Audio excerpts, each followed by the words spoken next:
What happens when three women vanish into thin air, leaving their entire lives behind? Imagine waking up one morning to discover that your neighbor, her daughter, and her daughter's best friend have simply ceased to exist. Their cars are in the driveway. Their purses are on the counter. Their cell phones are charging by the bed. But the women themselves, gone. Completely and utterly gone. For over 2 decades, the town of Brookfield, Ohio, was haunted by this very question. A mystery so profound, so baffling, that it seemed destined to remain forever unsolved. 3 lives erased in a single night. No witnesses, no evidence, no answers.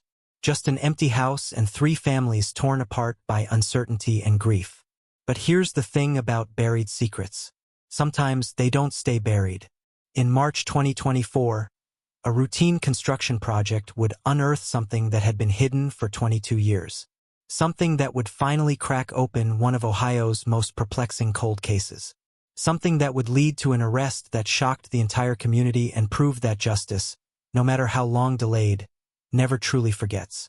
This is the story of the Brookfield Three, and this is how their cold case was finally solved. Let me introduce you to Helen Ross, 45 years old, working as a registered nurse at Brookfield Community Hospital. Helen was the kind of woman who remembered everyone's birthday, who brought homemade cookies to neighborhood gatherings, who volunteered at the local food bank every Saturday morning without fail. Her colleagues at the hospital described her as the glue that held their unit together. Compassionate, organized, always the first to volunteer for the difficult shifts so that younger nurses with families could have their weekends. Helen had been a single mother since her daughter Jennifer was 3 years old. She'd raised Jennifer on her own, working double shifts when necessary, never missing a school play or parent-teacher conference. Her entire world revolved around making sure Jennifer had every opportunity she herself had never had. And Jennifer, 19 years old, recently graduated from Brookfield High School with honors. She was planning to attend community college in the fall to study elementary education. Jennifer wanted to be a teacher, just like her favorite high school English teacher, Mrs. Patterson, who would later tell investigators that Jennifer had the kind of gentle spirit that children naturally gravitate toward. Jennifer loved reading, especially mystery novels, which adds a tragic irony to this story that's impossible to ignore. She also loved photography, spending hours capturing images of Brookfield's changing seasons, dreaming of one day having her work displayed in a gallery. Jennifer was inseparable from her best friend, Amanda Carter. The two had been joined at the hip since the 6th grade, finishing each other's sentences, sharing clothes, planning their futures together. They'd both gotten acceptance letters to the same community college. They'd already picked out which classes they'd take together. They were going to get an apartment together once they saved enough money. Their friendship was the kind that only happens once in a lifetime. Amanda Carter, also 19, lived with her mother Carol and her younger brother Marcus in a modest home about a mile from the Ross residence. Amanda's father had passed away from cancer when she was 12, and the loss had brought Amanda and her mother especially close. Carol would later tell reporters that Amanda called her every single day, sometimes multiple times, just to chat about nothing in particular. Amanda worked part-time at the local library, where she was beloved by the regular patrons, especially the elderly visitors who came in for large print books and stayed for Amanda's cheerful conversation. Amanda had been practically living at the Ross household that summer. Helen had welcomed her with open arms, treating Amanda like a second daughter. The arrangement was temporary, just until Amanda and Jennifer moved into their apartment in August. But it meant that on June 12, 2002, all 3 women were under the same roof at 1717 Maple Avenue. That evening, the girls had plans. They were supposed to meet a group of friends at the local bowling alley at 8 o'clock. It was a celebration, the start of their last carefree summer before adulthood truly began. Jennifer had mentioned to a coworker that they might go to the movies afterward, maybe get ice cream. Normal teenage plans. Normal teenage excitement. Helen had the night off from the hospital, a rare occurrence. She'd told her coworker Linda that she was planning to relax, maybe watch a movie, maybe do some gardening if the weather held. She was looking forward to a quiet evening at home while the girls went out with their friends. The last confirmed contact with any of the three women was at 6:30 that evening. Jennifer called her friend Sarah to confirm the bowling plans. Sarah would later recall that Jennifer sounded happy, excited, completely normal. There was nothing in her voice that suggested anything was wrong. Nothing that hinted at what was about to happen. After that call, silence. Complete and total silence. When Jennifer and Amanda didn't show up at the bowling alley, their friends initially weren't too concerned. Maybe they'd changed their minds. Maybe they'd decided to do something else. It was annoying, sure, but not alarming. Not yet. But when Sarah called Jennifer's cell phone at 9 o'clock and got no answer, a small seed of worry began to grow. When she called 3 more times over the next hour, each call going straight to voicemail, that worry began to bloom into something darker. The first real alarm sounded the next morning, June 13, 2002, when Helen didn't show up for her 7 a.m. shift at Brookfield Community Hospital. This was unprecedented. Helen Ross had never, not once in her 15 years at the hospital, failed to show up for a shift without calling. She was the most reliable nurse on staff. If Helen wasn't there, something was seriously wrong. The charge nurse, Linda Morrison, tried calling Helen's home phone. It rang and rang, no answer. She tried Helen's cell phone. Straight to voicemail. Growing increasingly concerned, Linda called Carol Carter, Amanda's mother. Had Carol heard from the girls? Carol's response sent ice through Linda's veins. No, she hadn't heard from Amanda since the previous afternoon. Amanda always called in the morning. Always. Carol had actually been planning to drive over to the Ross house herself to check on the girls, assuming they'd overslept or their phones had died. That's when the calls started flying. Friends calling friends. Parents calling parents. Within an hour, it became clear that no one had heard from Helen, Jennifer, or Amanda since the previous evening. And that's when Sarah, Jennifer's friend from the bowling alley, volunteered to drive over to the house on Maple Avenue to check on them. What Sarah found would launch one of Ohio's most baffling missing persons investigations. Sarah arrived at 1717 Maple Avenue at approximately 8:15 a.m. The first thing she noticed was Jennifer's car, a blue Honda Civic, sitting in the driveway exactly where it always sat. The morning newspaper was still on the front porch, undisturbed. The house looked completely normal from the outside. Quiet, peaceful, ordinary. Sarah knocked on the front door.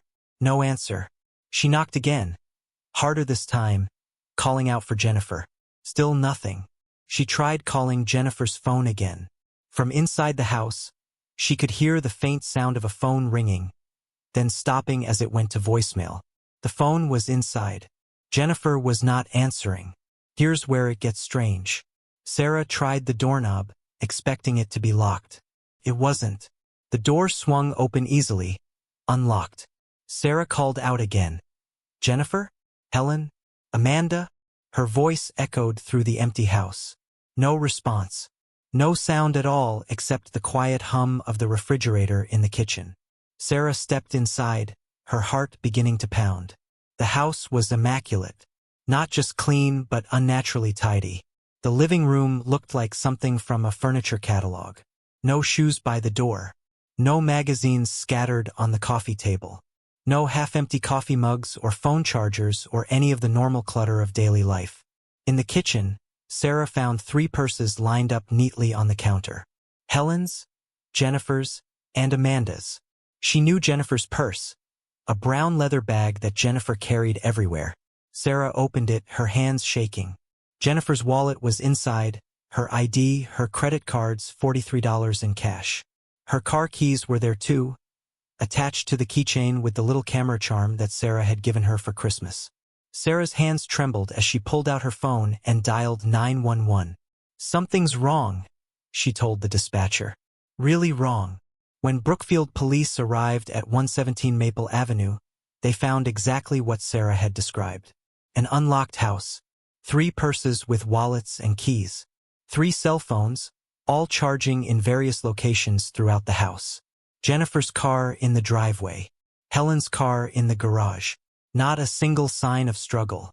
Not an overturned chair. Not a broken dish. Nothing. In Helen's bedroom, Her nursing scrubs for the next day were laid out on the bed, ready for her morning shift. In Jennifer's room, clothes were scattered on the floor, the normal mess of a teenager getting ready to go out. On her desk, investigators found a journal. The last entry was dated June 12, 2002, written that afternoon. Jennifer had written about her excitement for the summer, her plans with Amanda, her dreams for college. The entry ended mid-sentence, as though Jennifer had been interrupted while writing. In the bathroom, 3 toothbrushes sat in the holder. Makeup was scattered across the counter. A hairbrush held strands of dark hair, presumably Jennifer's. Everything suggested that the women had been planning to return. Everything suggested normalcy, but there was something else. Something that made the responding officers exchange uneasy glances. The house was too clean, too perfect. The living room, the kitchen, the hallways all showed signs of recent, thorough cleaning. There was a faint smell of cleaning products in the air. Not overwhelming, but noticeable, as though someone had scrubbed the house down, then arranged everything carefully, deliberately, creating a scene of domestic normalcy that felt staged rather than genuine. In the kitchen sink, officers found a sponge that was still slightly damp. In the closet, a mop with a damp head. Someone had cleaned this house recently. Very recently. But who? And why? Detective Robert Martinez, the first detective on scene, would later describe his initial impression of the house as deeply unsettling. It felt like a stage set, he said in a later interview. Like someone had carefully arranged everything to look normal, but it was too normal. Real life is messy. This wasn't messy. This was controlled. The most baffling detail? There was no evidence of forced entry. None. All the doors had working locks. All the windows were intact and locked from the inside. The basement door was locked. The garage door was closed and secure.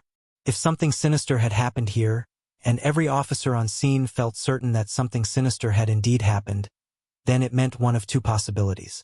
Either the women had left voluntarily, walking away from their entire lives without taking their phones, their wallets, their keys, or any personal belongings, or someone had gotten into the house without forcing their way in. Someone the women knew, someone they trusted enough to open the door for. Neither possibility was comforting. Detective Robert Martinez took charge of the case immediately, and what he faced was an investigator's nightmare. 3 missing women, 0 witnesses, 0 physical evidence, and a clock that was ticking with every passing hour. The first 48 hours in any missing persons case are critical. After that, the chances of finding the person alive drop dramatically. Martinez knew this. Every officer on the Brookfield police force knew this, and that knowledge drove them to work around the clock, chasing down every possible lead, no matter how slim. The initial investigation was massive. Officers went door to door along Maple Avenue and the surrounding streets, interviewing every neighbor within a 3-block radius. Had anyone seen anything unusual on the night of June 12th? Had anyone heard anything? Screams? Arguments? Cars arriving or leaving at odd hours? The answers were frustratingly uniform. No. No one had seen anything. No one had heard anything. June 12, 2002, had been a quiet Wednesday evening in a quiet neighborhood. People had been inside their homes, watching television, having dinner with their families, living their normal lives. No one had noticed anything out of the ordinary at 1717 Maple Avenue. Well, almost no one. Mrs. Eleanor Kowalski, age 73, who lived 2 houses down from the Ross residence, told police that she'd been sitting on her front porch around 7:30 that evening, enjoying the warm weather. She'd seen a white or light-colored van parked on the street near the Ross house. She remembered it specifically because it had been there for at least 20 minutes, which struck her as odd. Not suspicious exactly, just odd. She'd assumed it was a delivery vehicle, though she couldn't recall seeing any company logos on the side. When police pressed her for more details, Mrs. Kowalski became less certain. Maybe it had been white, or light gray, or beige.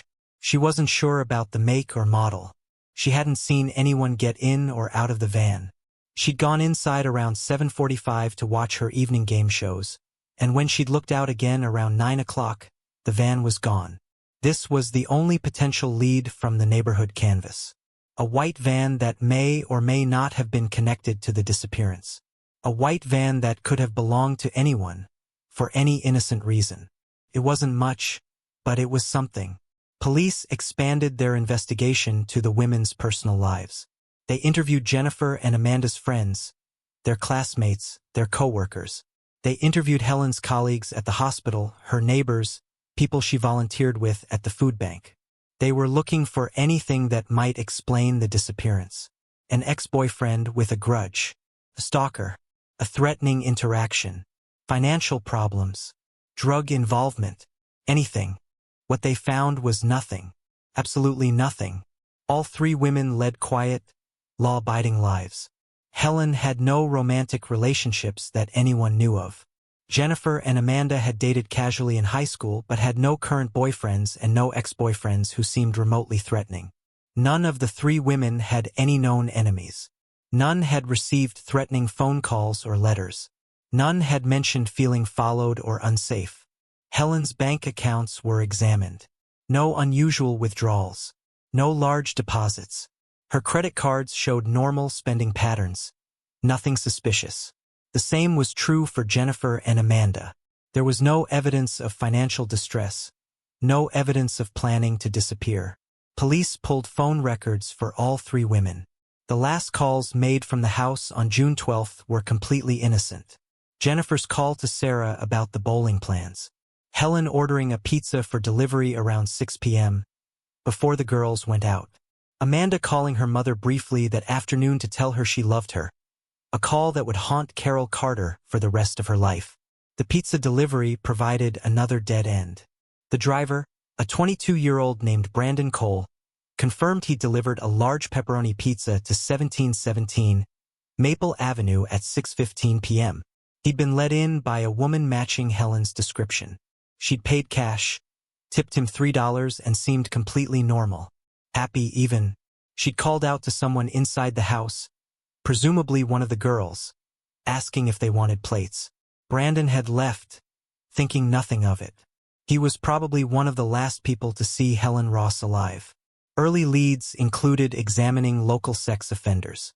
Ohio's sex offender registry showed 11 registered offenders living within a 5-mile radius of Brookfield. Each one was interviewed. Each one's whereabouts on June 12th were verified. Each one was ruled out as a suspect. Police looked into recent crimes in the area. Had there been any similar incidents? Any attempted abductions? Any reports of suspicious vehicles or individuals? The answer was no. Brookfield had one of the lowest crime rates in the state. The most serious incident in the previous 6 months had been a string of mailbox vandalisms by bored teenagers. As days turned into weeks, the investigation began to fracture into different theories. Some investigators believed the women had been abducted by a stranger, possibly someone passing through town. Others believed it had to be someone local, someone who knew the women's routines and had planned the crime carefully. A few even suggested that the women might have voluntarily disappeared, though this theory was quickly dismissed given the evidence they'd left behind. The FBI was brought in to assist. Agents set up a command center at the Brookfield police station. They created profiles of the victims. They analyzed the crime scene photos. They brought in cadaver dogs to search the property and surrounding area. The dogs alerted in the backyard, near a small garden shed, but excavation of the area revealed nothing. It was a false positive, perhaps triggered by the remains of a deceased pet buried there years earlier. Dive teams searched nearby lakes and ponds. Helicopters with thermal imaging cameras flew over the surrounding countryside. Volunteers organized search parties, combing through woods and fields, checking abandoned buildings and drainage ditches. The searches continued for weeks, then months. Nothing. No trace of Helen, Jennifer, or Amanda was ever found. One of the most agonizing aspects of the investigation was the uncertainty about when the women had actually disappeared. The timeline was frustratingly vague. They'd been alive at 6:30 when Jennifer made her phone call. They'd been alive at 6:15 when Helen accepted the pizza delivery. But after that, The window of time when something happened could have been anywhere from 7 p.m. on June 12th to 7 a.m. on June 13th. 12 hours during which the women had vanished without a single person noticing. Witness testimony about the white van became a focal point, but it led nowhere. Police checked records of every white van registered in the county. They contacted local businesses that used white vans for deliveries or services. They found nothing that connected to the disappearance. The van, if it had even been connected to the crime, was a ghost. By September 2002, 3 months after the disappearance, the active investigation was beginning to wind down. The FBI agents returned to their other cases. The search parties stopped organizing. The media coverage, which had been intense for the first few weeks, began to fade. Other stories took priority. Other tragedies captured public attention. Detective Martinez and a small team continued working the case, but even they had to admit they'd hit a wall. They'd followed every lead. They'd interviewed hundreds of people. They'd examined thousands of documents. And they had nothing. Not a single solid clue. Not a single credible suspect. The case of the Brookfield Three was slipping into that most dreaded category. A cold case. Unsolved and, many feared, unsolvable. As the first anniversary of the disappearance approached, the families of Helen, Jennifer, and Amanda held a vigil in downtown Brookfield. Hundreds of people attended, many holding candles, many weeping openly. Photos of the 3 women were displayed on easels. Helen smiling in her nursing scrubs. Jennifer and Amanda with their arms around each other, grinning at the camera, full of the kind of joy that can only come from being young and surrounded by possibilities. Carol Carter, Amanda's mother, spoke to the crowd. Her voice was steady, though her hands shook as she gripped the microphone. 1 year ago, I lost my daughter, she said. But I haven't lost hope. I will never lose hope. Someone out there knows what happened to Amanda, to Jennifer, to Helen. And I'm asking you, I'm begging you, if you know anything, please come forward. These women deserve to be found. These families deserve answers. Carol's words became her mission statement for the next 22 years. She would not let the case be forgotten. She could not let the case be forgotten. If she stopped fighting, stopped searching, stopped demanding answers, then Amanda would truly be gone. And Carol Carter was not ready to accept that. Carol became a fixture in local media. Every year on the anniversary of the disappearance, she organized vigils. She gave interviews to newspapers, to local television stations, to anyone who would listen. She started a website dedicated to the case, posting updates, sharing theories, keeping the story alive in the public consciousness. She contacted every true crime podcast, every documentary series, every journalist who covered cold cases, trying to keep attention focused on Brookfield.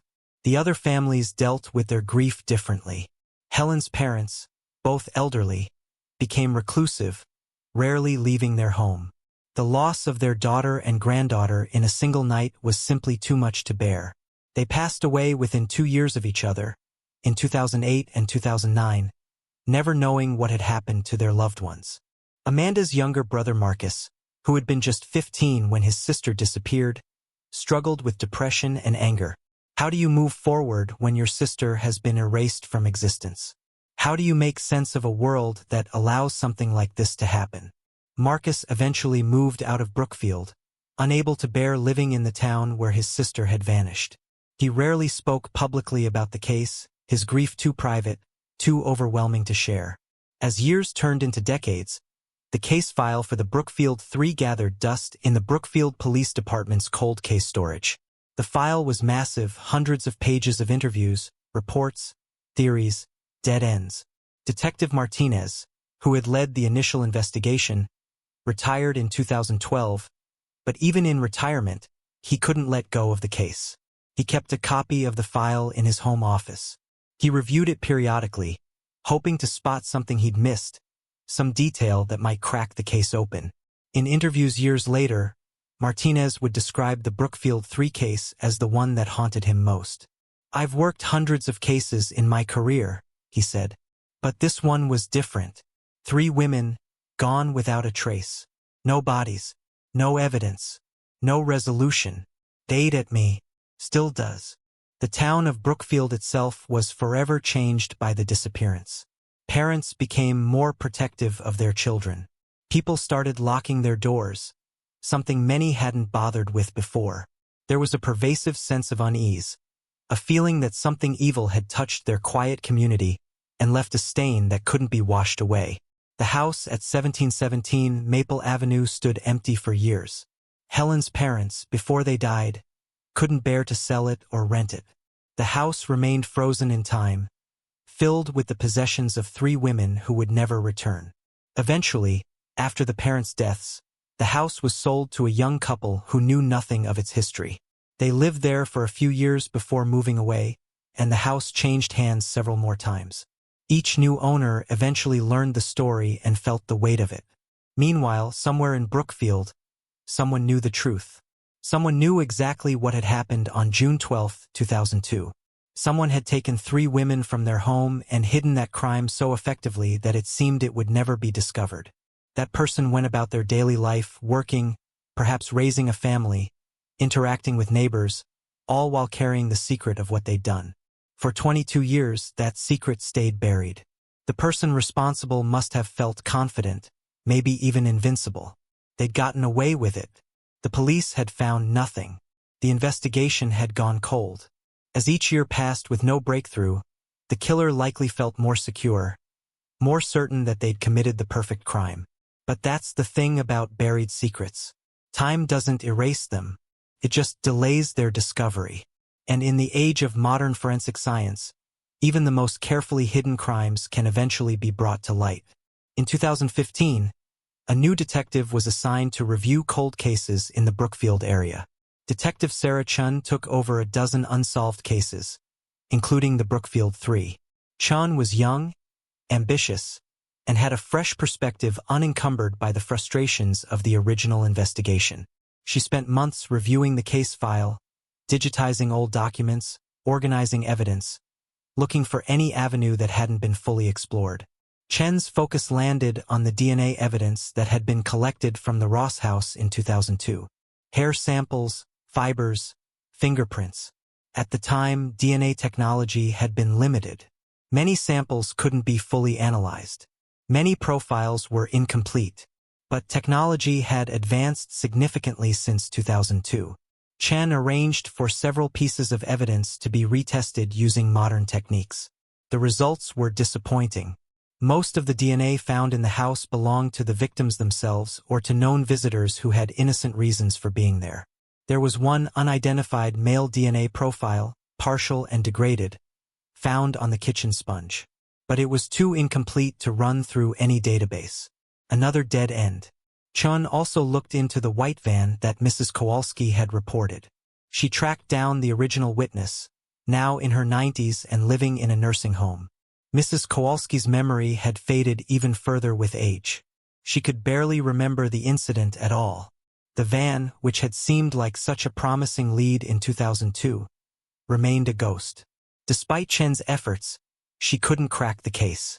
In 2019, she was transferred to a different unit, and the Brookfield Three case returned to its dormant state. Carol Carter continued her vigils, continued her interviews, continued her website updates. Every June 12th, without fail, she stood in downtown Brookfield and demanded that people remember. Remember Helen. Remember Jennifer. Remember Amanda. By 2023, 21 years after the disappearance, many people in Brookfield had resigned themselves to the idea that the case would never be solved.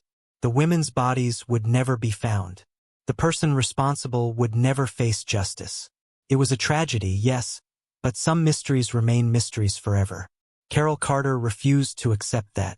She was now in her 60s, her health declining, but her determination undiminished. At the 2023 vigil, she told the crowd, "I don't care if I'm 80 years old, if I'm 90 years old. I will never stop fighting for my daughter. Never." Little did she know that within a year, her fight would finally bear fruit. The secret that had been buried for over 2 decades was about to surface, quite literally, from beneath the ground. March 14, 2024.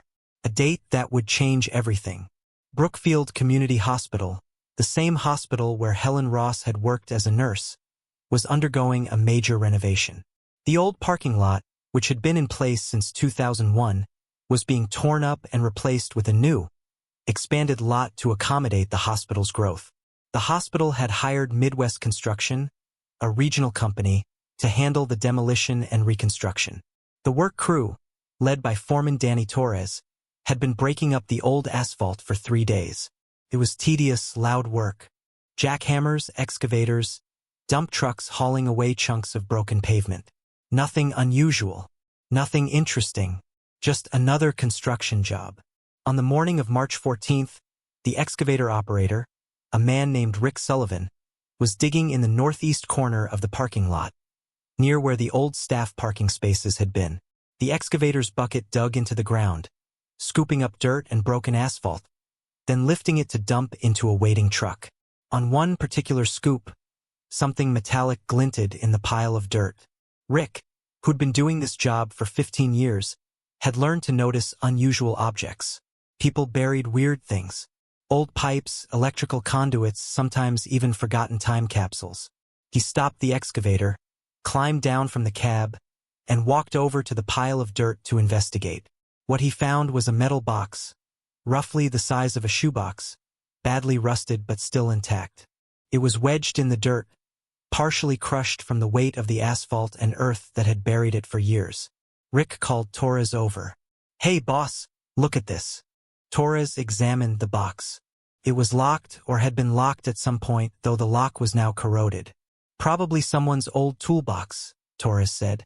"Or maybe someone buried their valuables back in the day. Open it up. Let's see what's inside." Rick used a crowbar to pry open the rusted lid. What they found inside made both men recoil. Inside the box were women's shoes, 2 pairs, worn and water-damaged. Strands of dark hair, still clinging together despite the decay. Scraps of fabric that might have once been clothing. And 3 plastic cards, still partially legible despite the rust and corrosion. Ohio State identification cards, with photos, with names. Helen Ross, Jennifer Ross, Amanda Carter. For a long moment, both men just stared at the contents of the box, their minds trying to process what they were seeing. Then Torres pulled out his phone with shaking hands and dialed 911. "We just found something," he told the dispatcher. "Something related to those women who disappeared years ago. The Brookfield Three. You need to send police here right now." Within 20 minutes, the construction site was swarming with law enforcement. Brookfield Police, County Sheriff's deputies, Ohio Bureau of Criminal Investigation agents. The entire area was cordoned off with crime scene tape. The excavator was shut down. The construction crew was moved to a safe distance and told not to leave. They'd all need to be interviewed. Detective Lisa Monroe, who had recently taken over the cold cases unit from Chan, arrived on scene and took charge of the investigation. When she saw the contents of the metal box, carefully laid out on a tarp by the forensics team, she felt her heart begin to race. After 22 years, they finally had physical evidence. The box and its contents were immediately transported to the Ohio Bureau of Criminal Investigation's forensic laboratory in London, Ohio. This was too important, too delicate to be handled by a local lab. The best forensic scientists in the state would analyze every molecule of evidence. The media caught wind of the discovery within hours. By evening, news vans were parked outside Brookfield Community Hospital. Reporters were broadcasting live, standing in front of the construction site. "Breaking news in the Brookfield Three case," they announced. "After 22 years, police have discovered new evidence that may finally solve one of Ohio's most baffling cold cases." Carol Carter heard about the discovery on the evening news. She collapsed to her knees in her living room, sobbing. After 22 years of vigils, of interviews, of begging for answers, there was finally a break in the case. It wasn't the ending she'd hoped for. The presence of her daughter's ID in a buried box suggested Amanda was dead, not missing. But it was an answer. After 2 decades of horrible uncertainty, it was finally an answer. The forensic analysis began immediately. Scientists carefully examined every item in the box. The shoes were measured, photographed, analyzed for trace evidence. The hair strands were tested for DNA. The fabric scraps were examined under microscopes, looking for fibers, biological material, anything that might provide a clue. The identification cards were the most heartbreaking items. Helen's ID photo showed her smiling slightly, looking directly at the camera. Jennifer's photo captured her at 17, when she'd first gotten her license, her face young and hopeful. Amanda's ID was newer, obtained just months before her disappearance. Her expression in the photo both serious and slightly amused, as though she'd been trying not to laugh when the DMV photographer took the picture. Why had these items been buried? The question haunted everyone involved in the investigation. These weren't the bodies. These weren't even personal items like jewelry that might have sentimental or monetary value. These were identification cards and shoes, items that seemed almost random. What was the significance? Detective Monroe and her team developed a theory. The items were trophies. The killer had kept them as souvenirs of the crime, proof of what they'd done. But at some point, perhaps fearing discovery, the killer had decided to hide the evidence. But even then, they couldn't bear to completely destroy the trophies. So they'd buried them, hidden but preserved, a secret reminder of their crime. The location of the burial was significant too. Why the hospital parking lot? Monroe's team pulled up records from 2002. They discovered that the hospital parking lot had been renovated that summer, with a new layer of asphalt poured over the existing lot in late June 2002, just weeks after the women's disappearance. The timing was too perfect to be coincidence. Someone had buried the box and then covered it with fresh asphalt, hiding it in plain sight. It would have been the perfect hiding place, except for one thing that the killer couldn't have predicted. 22 years later, the hospital would tear up that parking lot for a renovation. The next question was obvious. Who had access to that parking lot during the renovation in 2002? Who could have buried a box there without being noticed? The answer was clear. The construction crew. Someone working on that parking lot renovation had taken advantage of the chaos and activity to bury a box containing evidence of a triple homicide. And now, 22 years later, investigators had to figure out who that person was. The cold case was now red-hot.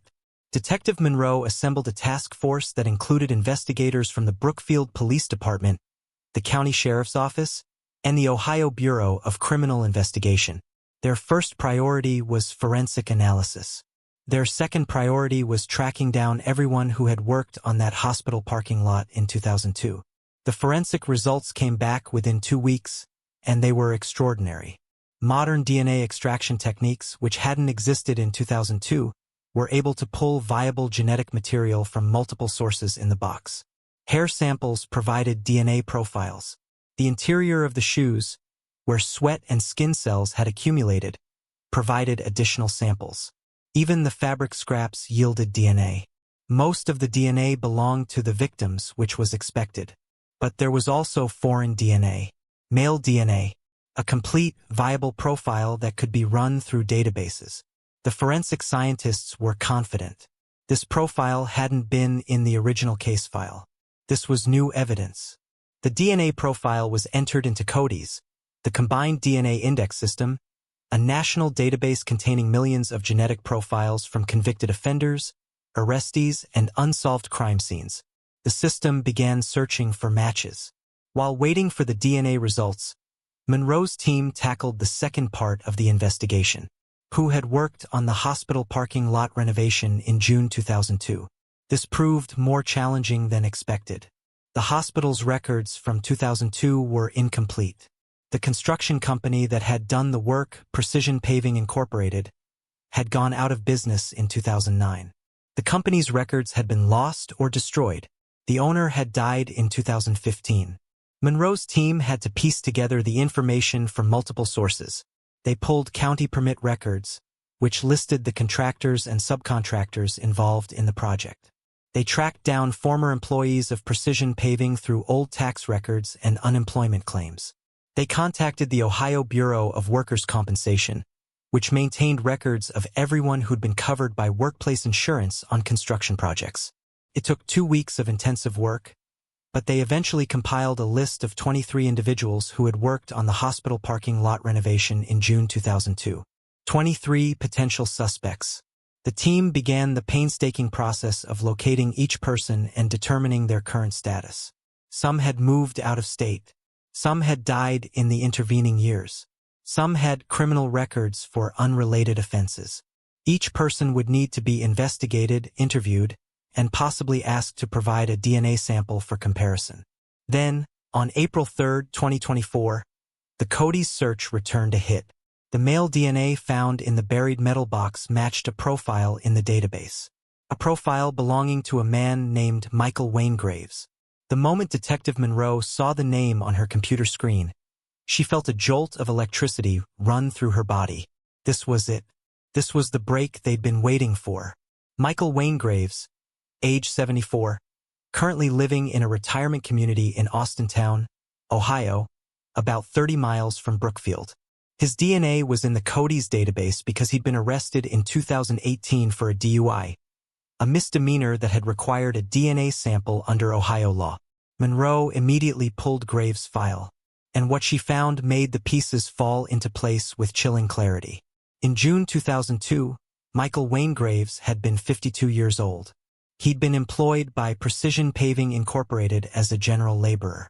And according to the county permit records, he'd been part of the crew working on the Brookfield Community Hospital parking lot renovation during the exact time period when the women disappeared and the metal box would have been buried. But there was more. Monroe pulled up Graves' address from 2002. He'd lived at 1693 Maple Avenue, just 3 houses down from Helen Ross at 1717 Maple Avenue. Michael Wayne Graves had been the victim's neighbor. Monroe felt the air leave her lungs. He'd been right there, living on the same street, working at the same hospital where Helen had been employed. He'd been there all along, in plain sight, and the original investigation had somehow missed him. Monroe immediately checked the original case files from 2002. Had Graves been interviewed during the initial investigation? She searched through hundreds of pages of witness statements and interviews, and there it was, a brief notation from June 15, 2002. Michael Graves, 1693 Maple Avenue, interviewed by Officer Thompson, states he saw nothing unusual on the night in question. Was home alone watching television. No further information. That was it. One paragraph. One brief interview. And then Graves had fallen off the investigative radar completely. He hadn't been on the list of local sex offenders. He had no criminal record at the time.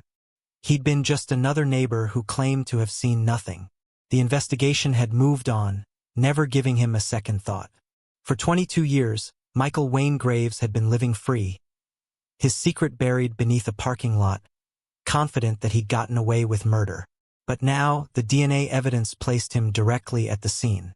His genetic material was inside a box containing trophies from 3 missing women, and his opportunity and access to both the victims and the burial site was undeniable.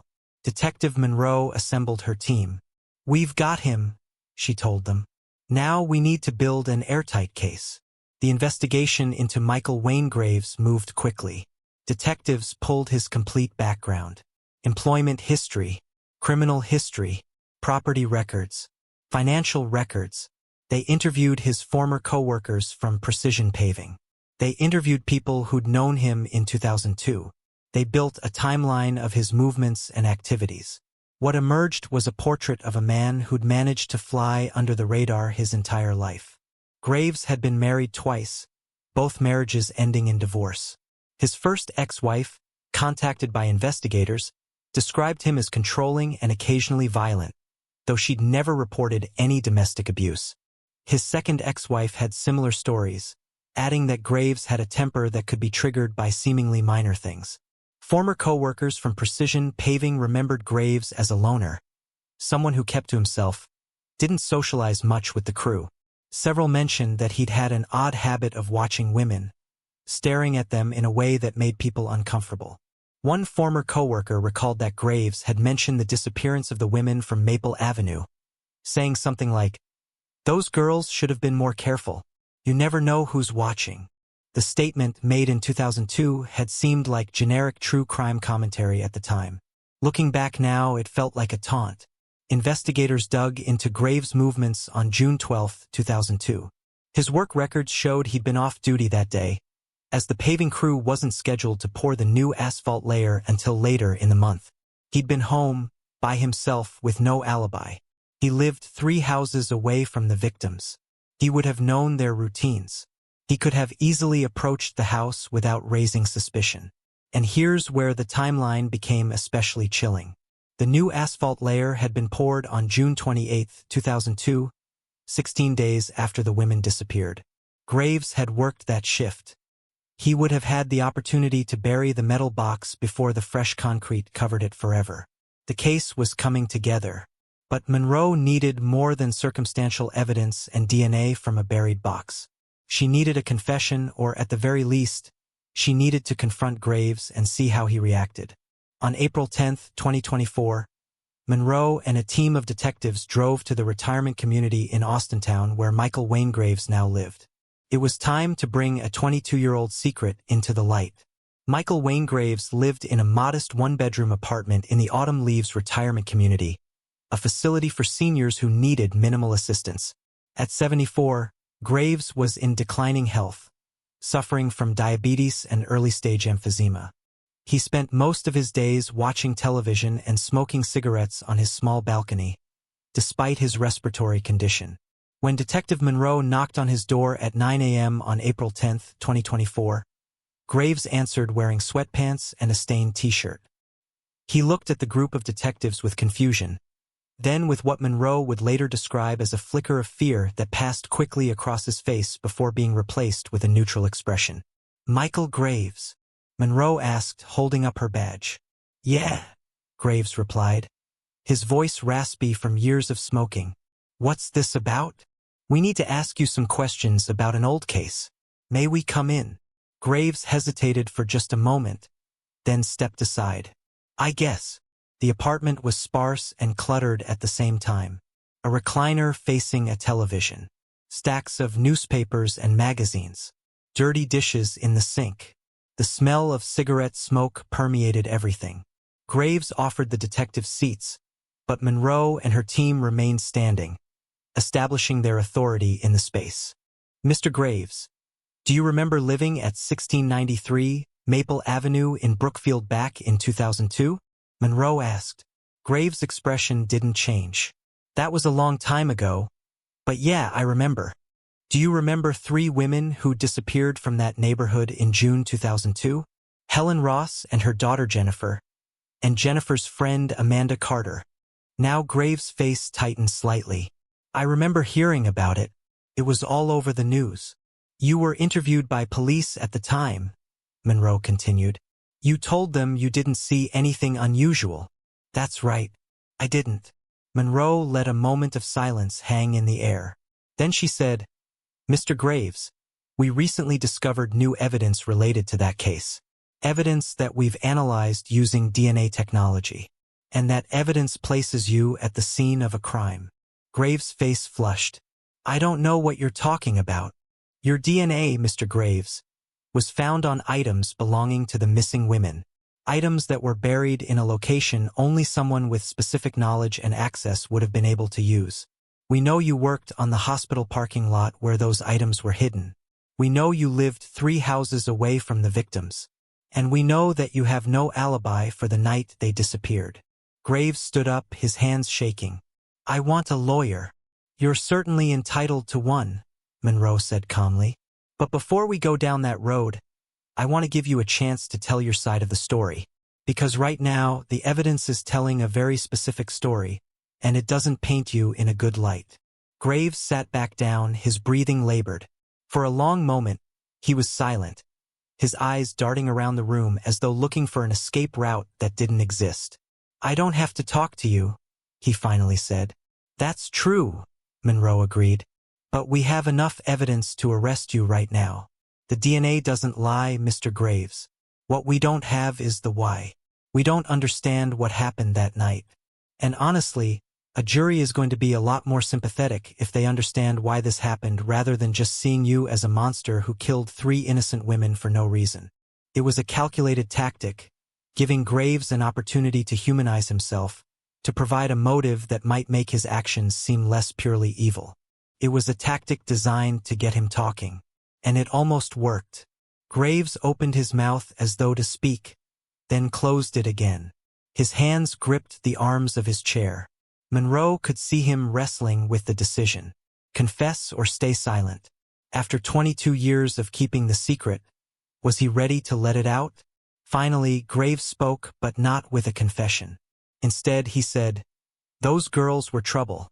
They needed to learn respect." It was the closest thing to an admission that Monroe was going to get. Graves had revealed his mindset, his justification, even if he hadn't explicitly confessed to murder. Trouble how? Monroe pressed. Graves realized his mistake and clamped his mouth shut. "I'm not saying anything else without a lawyer." Monroe nodded. "Michael Wayne Graves, you're under arrest for the murders of Helen Ross, Jennifer Ross, and Amanda Carter." As she read him his Miranda rights, Graves slumped in his chair, the weight of 22 years of hidden guilt finally crushing him. Back at the police station, with his court-appointed attorney present, Graves refused to elaborate on his earlier statement. He wouldn't provide details about how he'd abducted the women or what he'd done with their bodies. He wouldn't explain his motive beyond the cryptic comment about the girls being trouble. But prosecutors didn't need his confession. They had the DNA evidence. They had his opportunity and access. And they had his own words, recorded during that initial confrontation, suggesting that he'd had some kind of grievance against the victims. As detectives dug deeper into Graves' background, a disturbing pattern emerged. In 1998, 4 years before the Brookfield Three disappeared, Graves had been questioned in connection with the disappearance of a 23-year-old woman named Rebecca Palmer in Canton, Ohio, where he'd been living at the time. Palmer had vanished after her shift at a convenience store. Her body had never been found. Graves had been a regular customer at that store. He'd been interviewed and released due to lack of evidence. In 1992, while living in Youngstown, Graves had been investigated for stalking a neighbor, a single mother in her 30s. The woman had filed a police report claiming Graves watched her house constantly and had followed her to work on several occasions. The case had been dropped when Graves moved out of the neighborhood, and the woman declined to pursue charges. The pattern was there. Graves had a history of targeting women who lived alone or who he perceived as vulnerable. He watched them, he stalked them, and on at least one occasion that investigators could prove, he'd abducted and killed 3 of them. The question of what Graves had done with the bodies haunted everyone involved in the investigation. The metal box had contained only trophies, not remains. Where were Helen, Jennifer, and Amanda? Investigators returned to the hospital construction site with ground-penetrating radar and cadaver dogs. They searched the surrounding area. They excavated several locations that seemed promising. They found nothing. Graves' former properties were searched. His childhood home, long since sold to another family. The apartment he'd rented in 2002. Even the retirement community where he now lived, in case he'd hidden evidence in a storage unit. Nothing. To this day, the bodies of Helen Ross, Jennifer Ross, and Amanda Carter have never been found. Prosecutors theorized that Graves had disposed of them in a location he felt confident about, possibly a remote area he was familiar with from his years working construction. But without Graves' cooperation, that location remained unknown. Still, the DNA evidence from the buried box was damning. Forensic experts testified that Graves' DNA had been found on items that had clearly been in contact with the victim's personal belongings. The prosecution argued that the only way Graves' DNA could have ended up in that box was if he'd been the one to place the items there. And the only reason to bury such items was to hide evidence of a crime. The case against Michael Wayne Graves was built on forensic science, circumstantial evidence, and the compelling timeline that placed him in the right location at the right time with the right opportunity. It wasn't perfect. There was no confession. There were no bodies. But it was enough. The arrest of Michael Wayne Graves on April 10, 2024, sent shockwaves through Brookfield and the surrounding communities. The local newspaper ran a front-page headline, "Brookfield Three suspect arrested after 22 years." The story dominated local news for weeks. Carol Carter heard about the arrest through a phone call from Detective Monroe. Carol had been washing dishes in her kitchen when her phone rang. When Monroe told her they'd made an arrest, Carol dropped the plate she'd been holding. It shattered on the floor, but Carol didn't notice. All she could hear was Monroe's voice saying, "We got him, Carol. We finally got him." For Carol, the emotion was overwhelming and complex. Relief that the case had been solved. Rage at the man who'd taken her daughter's life. Grief that Amanda was certainly dead, not simply missing. And a strange, hollow feeling of not knowing what to do next. For 22 years, her life had been focused on finding answers. Now that she had those answers, what was she supposed to do with them? The community reaction was equally complex. Many people in Brookfield remembered the disappearance vividly. They'd attended the vigils. They'd seen the missing persons posters. They'd lived with the fear and uncertainty. Learning that the person responsible had been living quietly among them, had perhaps passed them in the grocery store or sat near them at a local restaurant, was deeply unsettling. Michael Wayne Graves was charged with 3 counts of aggravated murder, 3 counts of kidnapping, and 3 counts of abuse of a corpse. Ohio is a death penalty state, and prosecutors initially considered seeking capital punishment given the severity and number of the murders. However, Graves' age and declining health, combined with the lack of recovered bodies, led prosecutors to pursue life sentences without parole instead. Graves was denied bail, deemed a flight risk and a potential danger to the community. He was held at the county jail while awaiting trial, isolated from the general population for his own protection. Even among criminals, there's a hierarchy of contempt, and those who harm women, especially multiple women, are at the bottom. The pretrial proceedings took several months. Graves' public defender filed numerous motions, challenging the admissibility of the DNA evidence, arguing that the chain of custody for the buried metal box had been compromised, claiming that Graves' statement about the girls being trouble had been coerced. Every motion was denied. The evidence was solid. The case was strong. During this time, investigators continued trying to locate the victims' remains. They brought Graves back to the site of the hospital parking lot, hoping he might provide information in exchange for considerations in sentencing. Graves remained silent, staring at the excavation site with an expression that Monroe described as almost peaceful, as though he were remembering something pleasant. "You could end the family's suffering," Monroe told him. "You could tell us where they are. Let them have a proper burial." Graves turned to her and said, "They're at peace. That's all that matters." It was a chilling response, one that suggested Graves felt no remorse for what he'd done. In his mind, he'd done something necessary, even righteous. The victims had been trouble, and he'd dealt with them. The fact that he'd destroyed 3 lives, devastated 3 families, and terrorized a community meant nothing to him. The trial date was set for September 2024. As the date approached, media attention intensified. True crime podcasts devoted episodes to the case. Documentary producers reached out to the families, asking for interviews. The case of the Brookfield Three, which had faded from public consciousness over the years, was suddenly front-page news again. Carol Carter gave several interviews in the months leading up to the trial. She spoke about her daughter Amanda, about the 22 years of not knowing, about the moment she learned an arrest had been made. "I never gave up hope," she told one reporter. "Everyone told me to move on, to accept that we'd never know what happened. But I couldn't do that. And I'm glad I didn't, because if I'd given up, if I'd stopped pushing for answers, maybe they never would have torn up that parking lot. Maybe that box would still be buried. Maybe this monster would never have been caught."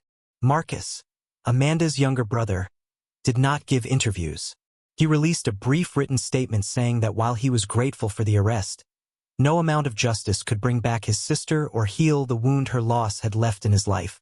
The families of Helen and Jennifer Ross, most of whom were distant relatives who'd had limited contact with the victims, were contacted by investigators and informed of the arrest.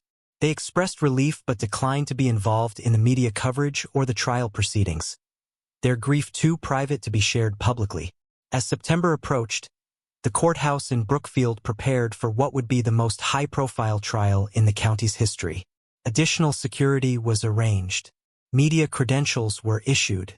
The jury selection process was expected to be lengthy and challenging, as nearly everyone in the area had some familiarity with the case. Michael Wayne Graves, now 75 years old, sat in his jail cell awaiting trial. 22 years after he'd taken 3 women from their home, he was finally going to face justice. But the question remained, would justice, so long delayed, still have meaning? Would a conviction provide the closure the families so desperately needed? Or would the lack of recovered bodies leave a wound that could never fully heal? The trial of Michael Wayne Graves began on September 16, 2024, in the Trumbull County Courthouse. Judge Patricia Hernandez presided over the case, a veteran jurist known for her strict courtroom management and no-nonsense approach to justice. Selecting an impartial jury proved challenging. The case had received extensive media coverage, and nearly every potential juror had heard about the Brookfield Three. The defense moved for a change of venue, arguing that their client couldn't receive a fair trial in the local community. Judge Hernandez denied the motion, stating that while the case was well known, she was confident an impartial jury could be seated with proper voir dire. It took 3 days to select 12 jurors and 4 alternates. The jury was diverse in age and background, including a retired teacher, a factory worker, a nurse, a small business owner, and others. Each had been questioned extensively about their ability to set aside any preconceptions and judge the case solely on the evidence presented. The prosecution team was led by Assistant District Attorney Michael Chen, a skilled litigator with a reputation for thorough preparation and compelling courtroom presentations. The defense was handled by Public Defender Rachel Morrison, an experienced attorney who faced the unenviable task of defending a man accused of one of Ohio's most notorious crimes. In his opening statement, Chun painted a picture of calculated evil. "What you are about to hear," he told the jury, "is the story of how 3 innocent women were targeted, abducted, and murdered by the defendant, Michael Wayne Graves. How he lived 3 houses away from his victims. How he watched them, learned their routines, waited for his opportunity.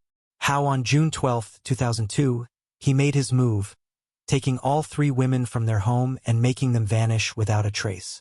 And how he buried evidence of his crime beneath a parking lot, confident that it would never be found."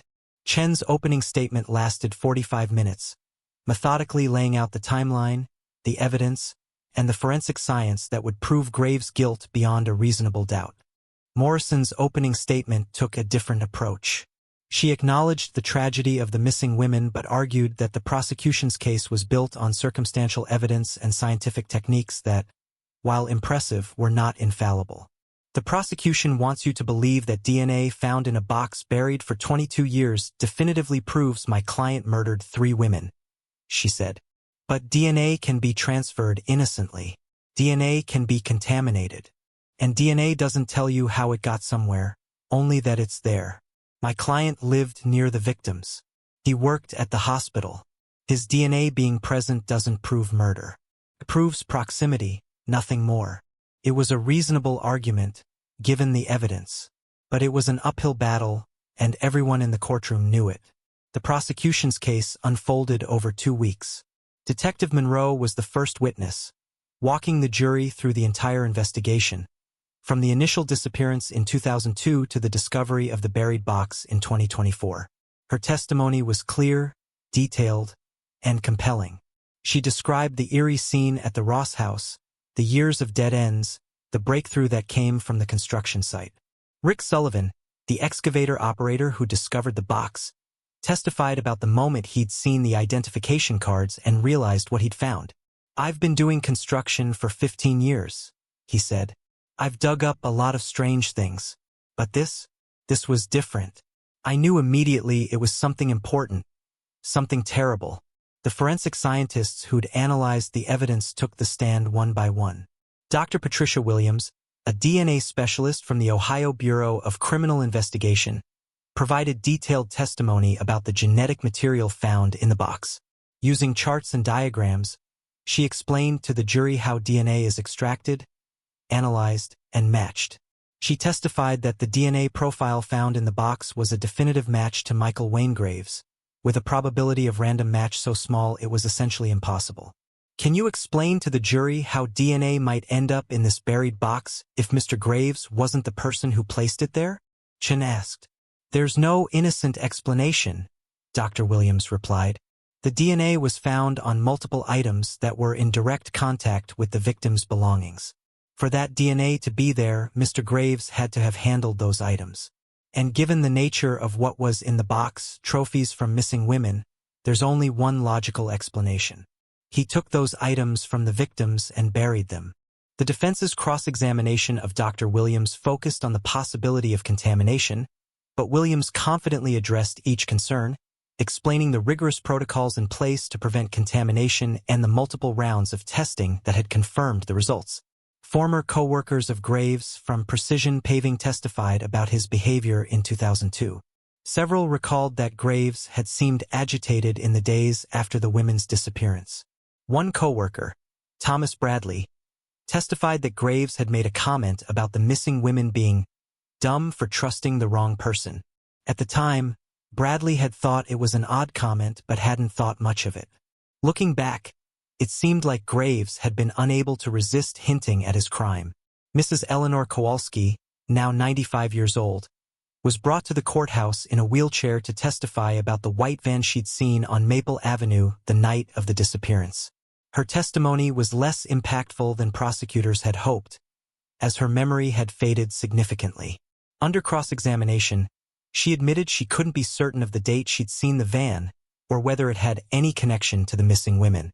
The prosecution introduced evidence of Graves' prior suspicious behavior, including the stalking complaint from 1992 and his questioning in the Rebecca Palmer disappearance. The defense objected vigorously, arguing this was prejudicial and not directly relevant to the current charges. Judge Hernandez allowed some of the evidence to be admitted, ruling that it established a pattern of behavior relevant to motive and intent. The most dramatic moment of the trial came when the prosecution played the recording of Graves' statement to Detective Monroe. "Those girls were trouble. They needed to learn respect." The courtroom was silent as Graves' raspy voice filled the room. Several jurors leaned forward, their expressions intense. This was as close to a confession as the prosecution had, and it was powerful. The defense called only a few witnesses. Morrison attempted to establish that Graves' DNA could have ended up in the box through innocent transfer, perhaps from casual contact with the victims in the neighborhood. She called a forensic expert who testified that DNA transfer is more complex than most people realize and that it's possible, though unlikely, for DNA to end up in unexpected places through secondary transfer. But the defense's expert was thoroughly challenged on cross-examination. Chun got the expert to admit that the scenario he was proposing, where Graves' DNA innocently ended up on multiple items inside a buried box containing trophies from missing women, was statistically improbable to the point of being essentially impossible. Graves himself did not testify. Morrison advised him that testifying would open him up to devastating cross-examination, and Graves agreed.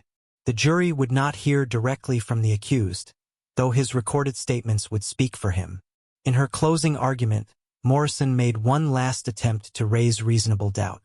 "The prosecution wants you to believe they've proven what happened beyond a reasonable doubt," she said. "But they haven't shown you how these women were killed. They haven't shown you where the bodies are. They haven't shown you a weapon or a crime scene.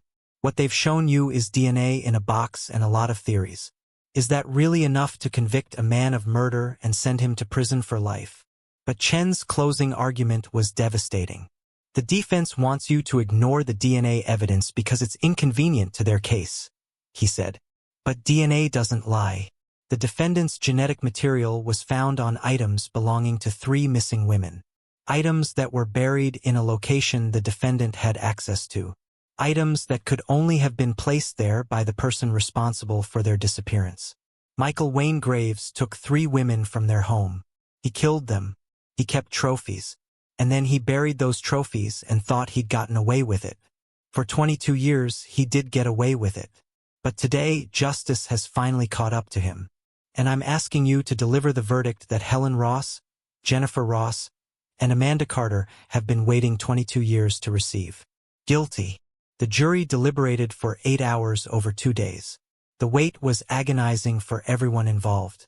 Carol Carter sat in the courthouse hallway, surrounded by friends and supporters, unable to eat or sleep, just waiting for the verdict that would finally bring some measure of closure. On September 30th, 2024, the jury foreman stood and delivered the verdict. On all 3 counts of aggravated murder, guilty. On all 3 counts of kidnapping, guilty. On all 3 counts of abuse of a corpse, guilty. Michael Wayne Graves showed no emotion as the verdicts were read. He sat perfectly still, his hands folded on the defense table, staring straight ahead. If he felt any remorse or fear, he didn't show it. Carol Carter collapsed into her chair, sobbing. 22 years of waiting, of not knowing, of demanding justice, had finally culminated in this moment. Her daughter's killer had been found guilty. It wouldn't bring Amanda back. But it was something. It was justice, delayed but not denied. The sentencing hearing took place 3 weeks later, on October 21, 2024. Judge Hernandez had reviewed the pre-sentencing reports, the victim impact statements, and the recommendations from both the prosecution and defense. Before imposing sentence, Judge Hernandez allowed the families to make victim impact statements. This was their opportunity to speak directly to Graves, to tell him how his actions had affected their lives, to put faces and voices to the 3 women he tried to erase. Carol Carter was the first to speak. She approached the podium slowly, her hands shaking as she held her prepared statement. But when she began to speak, her voice was strong and clear. "Michael Graves, you took my daughter from me," she said, her eyes locked on the defendant. Amanda was 19 years old. She had her whole life ahead of her. She was going to go to college. She was going to become a teacher. She was going to get married, have children, live a full and beautiful life. You stole all of that from her. You stole all of that from me. Carol's voice broke slightly, but she continued. For 22 years, I didn't know if my daughter was alive or dead. For 22 years, I held out hope that maybe she'd been taken somewhere, maybe she was alive and would come home. But deep down, I knew she was gone. And you were the reason. You were the monster who took her. She paused, wiping tears from her face. I want you to know that Amanda was loved. She was cherished. She mattered. And even though you tried to erase her, she will never be forgotten. Her memory will live on long after you're gone. And I hope that thought haunts you for whatever time you have left. Carol returned to her seat, supported by friends who embraced her as she wept. Marcus Carter, Amanda's younger brother, submitted a written statement that was read by the prosecutor. My sister was my best friend, the statement read. Losing her destroyed our family. My mother spent 22 years fighting for justice, and that fight consumed her life. I spent 22 years angry and lost, unable to move forward. The defendant didn't just kill 3 women. He killed the lives we could have had. He killed our futures. And for that, he deserves to spend the rest of his life in prison, thinking about what he did. Representatives from Helen and Jennifer Ross's extended family also spoke, describing the ripple effect of loss, how Helen's parents had died brokenhearted, how Jennifer's potential had been stolen, how the entire family had been forever changed by the actions of one evil man. Throughout all of this, Graves sat motionless, his expression blank. If the words affected him, he gave no indication. When it was the defense's turn, Morrison made a brief statement asking for leniency based on Graves' age and health, noting that he was unlikely to survive a lengthy prison sentence. My client is 75 years old with multiple serious health conditions, she said. A sentence of life without parole is effectively a death sentence. The court should consider that in its sentencing decision. Judge Hernandez listened to all the statements without interruption. When it was time to impose sentence, she addressed Graves directly. Mr. Graves, you have been found guilty by a jury of your peers of 3 counts of aggravated murder, 3 counts of kidnapping, and 3 counts of abuse of a corpse. These are among the most serious crimes in our legal system. You took 3 innocent women from their home and their families, and you ended their lives. The evidence shows you did this deliberately, that you planned it, and that you felt no remorse afterward. For 22 years, you allowed the families of your victims to suffer, never offering any information that might bring them closure. Judge Hernandez paused, looking down at her notes, then back at Graves. The prosecution has recommended life in prison without the possibility of parole on each count of murder, to run consecutively. That would be a total sentence of 3 life terms. The defense has asked for leniency based on your age and health. I have considered both recommendations, and I have considered the impact of your crimes on the victims' families and the community. Another pause. The courtroom was absolutely silent. It is the judgment of this court that you be sentenced to life in prison without the possibility of parole on each count of aggravated murder, these sentences to run consecutively. Additionally, you are sentenced to 15 years on each kidnapping count and 5 years on each count of abuse of a corpse, all sentences to run consecutively. Your total effective sentence is 3 life terms plus 60 years, to be served in the Ohio Department of Corrections. Judge Hernandez looked directly at Graves. You will spend the rest of your life in prison, Mr. Graves. You will never again be free, and perhaps in the years you have left, you will find it in yourself to tell the families where you put the bodies of their loved ones, so they can finally have a proper burial. But whether you do or not, justice has been served today. This court is adjourned. The gavel came down, and Michael Wayne Graves was led out of the courtroom in shackles, beginning his journey to a maximum security prison where he would spend the remainder of his days. Outside the courthouse, Carol Carter spoke to the assembled media. Today, justice was served, she said. It took 22 years, but my daughter's killer will never walk free again. I want to thank Detective Monroe and her team, the prosecutors, the forensic scientists, everyone who worked so hard to solve this case. And I want to tell other families dealing with unsolved cases. Never give up. Never stop fighting. The truth can be found. Justice can be achieved. It was a moment of bittersweet victory. The case was solved. The killer was convicted. But 3 women were still missing. Their bodies never recovered. Their final moments still unknown. For the families, the conviction brought some closure, but not complete healing. That wound would never fully close. The conviction of Michael Wayne Graves had implications that reached far beyond Brookfield, Ohio. The case became a textbook example of how modern forensic science can solve even the coldest of cold cases, providing hope to families across the country who were still waiting for answers. The Ohio Bureau of Criminal Investigation cited the Brookfield Three case when advocating for increased funding for cold case investigations. This case proves that cold cases can be solved, the director stated in a press conference. With modern DNA technology, cases that seemed hopeless 20 years ago can now yield viable evidence. But we need resources, both financial and personnel, to review these old cases and apply new techniques. Every unsolved case deserves that attention. The case also led to changes in how construction sites are monitored and investigated. After learning that Graves had buried evidence at an active construction site, several municipalities in Ohio implemented new protocols requiring that any human remains, personal effects, or potentially criminal evidence found at construction sites be immediately reported and investigated. What had once been treated as merely interesting finds would now be treated as potential crime scenes. The Brookfield Police Department used the case as a training example for new detectives, particularly in the importance of maintaining detailed case files and preserving evidence. The DNA that ultimately solved the case had been collected in 2002 using the best practices available at the time. If investigators had not properly preserved that evidence, the modern retesting would have been impossible. It was a reminder that today's unsolved case might be tomorrow's conviction, if the groundwork is properly laid. For Carol Carter, the conviction marked both an ending and a beginning. The case that had consumed 22 years of her life was finally resolved. But what do you do when the fight that defined you is over? Carol channeled her energy into advocacy work, partnering with organizations that support families of missing persons. She became a speaker at law enforcement conferences, sharing her story and encouraging investigators never to give up on cold cases.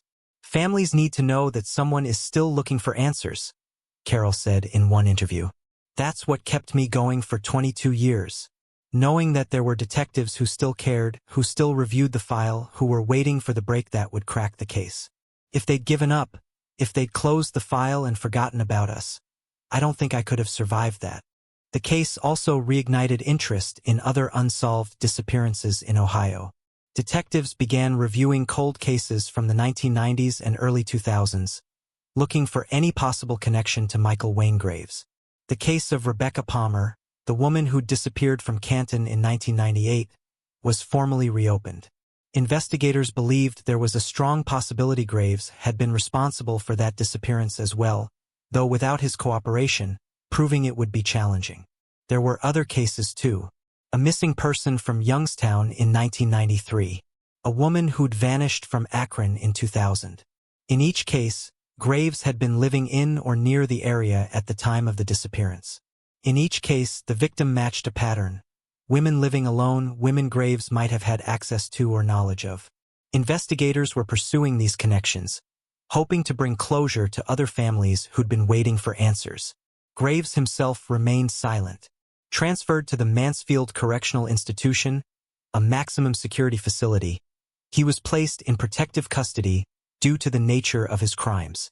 He refused all interview requests from law enforcement, from journalists, from documentary producers. He would not reveal where he'd hidden the bodies of Helen, Jennifer, and Amanda. He would not discuss his other possible victims. He seemed content to take his secrets to the grave. Psychologists who studied the case noted that Graves fit the profile of a serial predator who derived satisfaction not just from the crimes themselves but from the power of withholding information. By refusing to tell investigators where the bodies were, Graves maintained a degree of control, even from prison. It was a final act of cruelty toward the families who'd suffered for so long.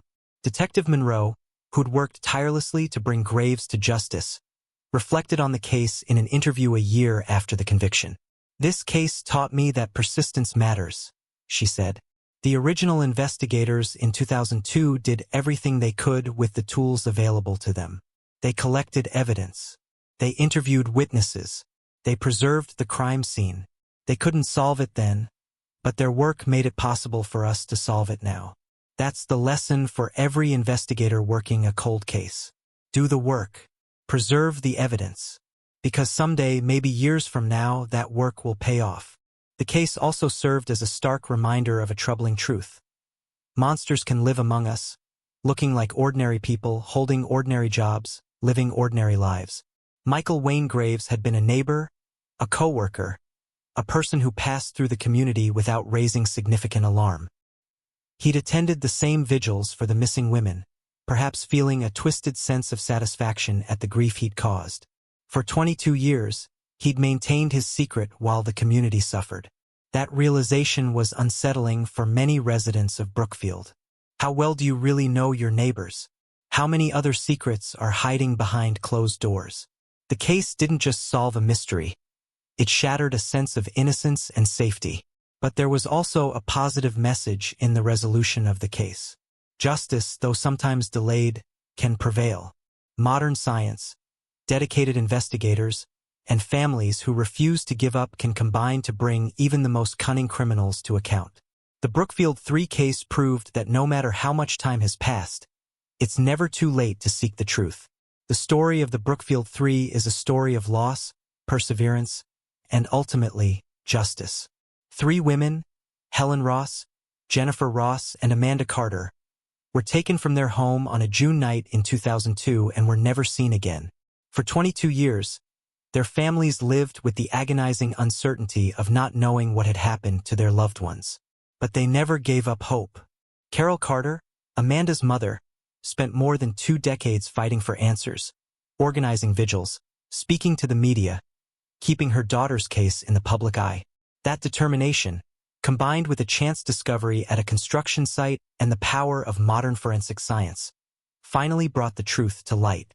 Michael Wayne Graves, the man who lived 3 houses down from his victims, who worked at the hospital where Helen was a nurse, who hid in plain sight for over 2 decades, was finally brought to justice. He'll spend the rest of his life in prison, a fitting punishment for the unspeakable crimes he committed. The case serves as a powerful reminder that cold cases are never truly cold. Evidence remains, memories persist, and with advances in forensic technology, cases that seemed impossible to solve can suddenly break wide open.